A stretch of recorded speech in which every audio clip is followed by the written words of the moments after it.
Mike Mafia, stop. Literally, if you want, pause the video, or as I'm saying this, as I'm opening it up, go into the comment section.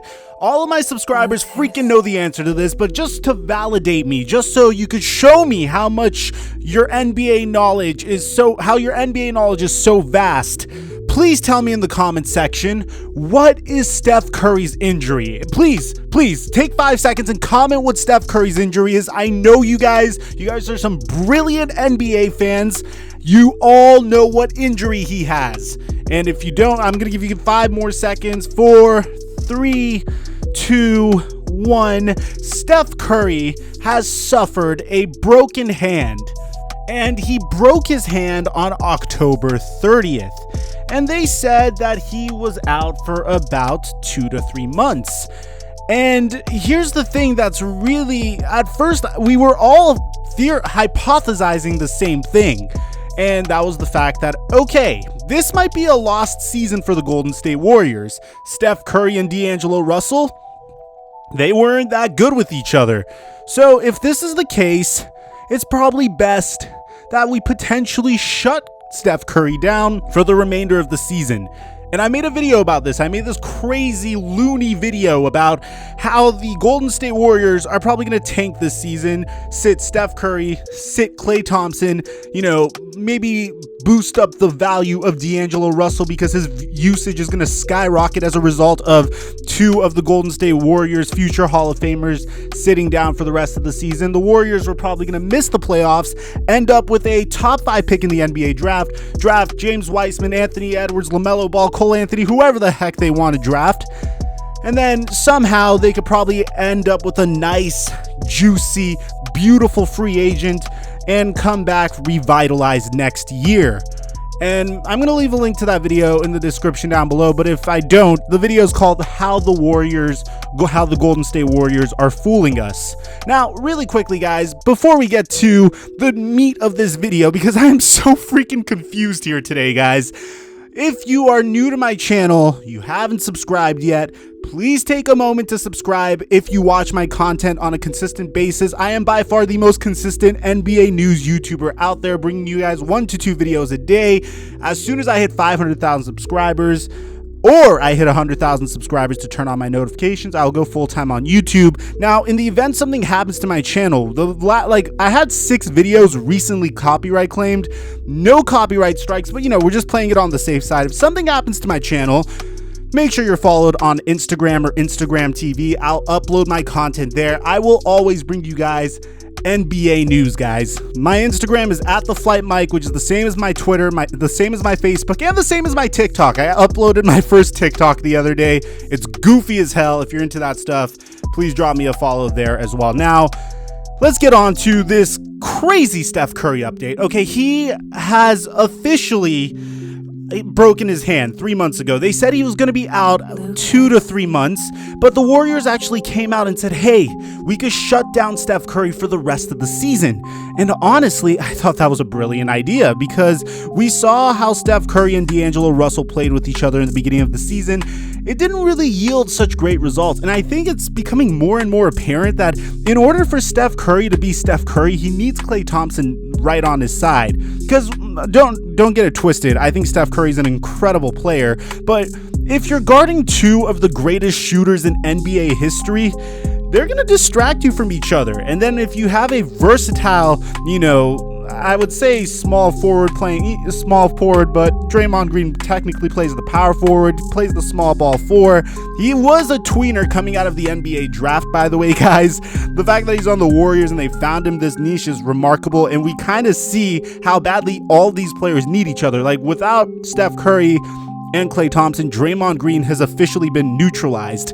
So once you have a player like Draymond Green driving it inside, kicking it out to Klay Thompson, Steph Curry, and you have these 2 amazing shooters coming off of screens, it actually becomes very, very difficult to guard them. We saw them go through a 73-9 season. We saw them on the cusp of create one of the greatest dynasties we've ever seen in NBA history. And now Steph Curry, this past October, suffered a broken hand. And here's the thing about his broken hand. Up until this point, we didn't get an official word of when Steph Curry is going to come back all we got was, some subtle hints. Maybe he's out for the season, maybe he's going to come back. But the Warriors actually officially showed us what's good with Steph Curry today. And I don't know if I agree with it. I'm going to tell you what's good and then tell you my take. And I want to get your take in the comment section down below as well.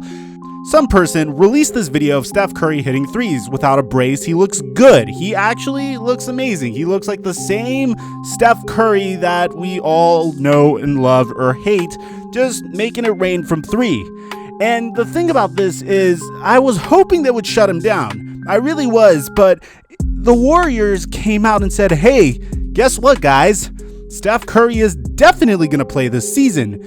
And the thing about that is, well, when you look at the Warriors' record right now, it's looking really freaking bleak, man. I actually think it's kind of cruel to have Curry come back and play. They are currently, at the time of this video, they are currently in the midst of a 6-game losing streak. They haven't even hit double-digit wins yet. As a matter of fact, they are tied to, well, they're the second to worst team in the entire NBA. So I'm kind of curious why the Warriors would want to put mileage on their superstar, on their franchise cornerstone. There's no point, because it's not like you had much success with D'Angelo Russell in the beginning of the season to begin with. Now, here's the thing. A lot of people think that I don't think the union of D'Angelo Russell and Steph Curry could work, and those people would be correct. But I do believe Steph Curry, D'Angelo Russell, Klay Thompson, and Draymond Green could work.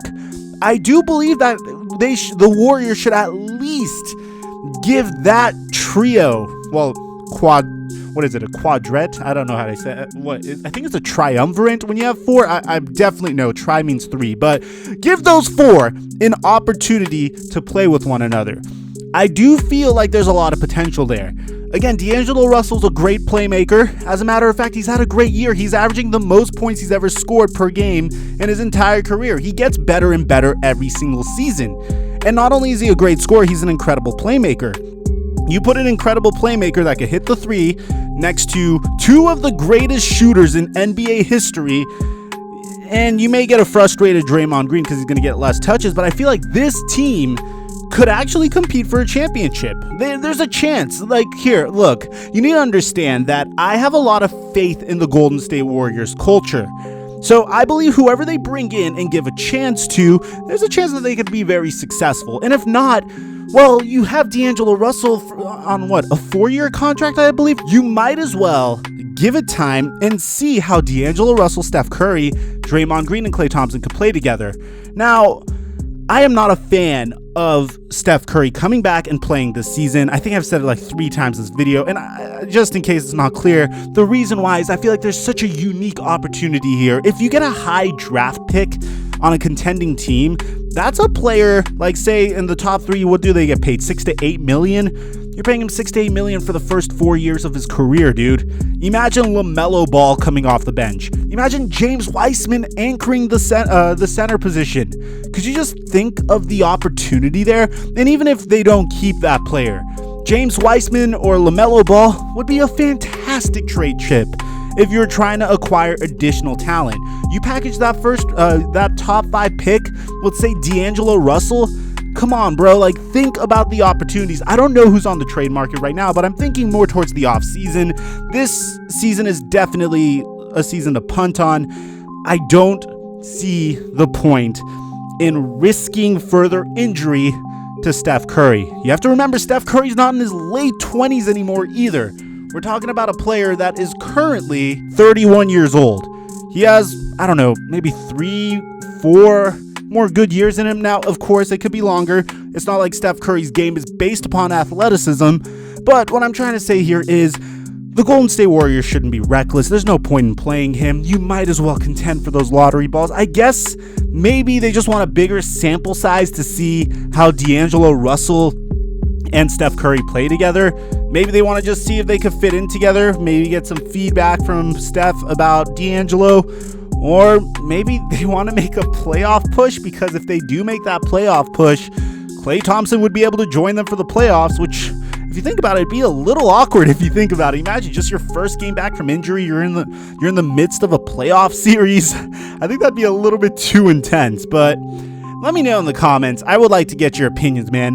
What do you think the Warriors are doing with this? What do you think their plan is? Because according to the Warriors, Steph Curry is definitely going to play this season. I'm your boy, Theflightmike, and I'll catch you guys next time.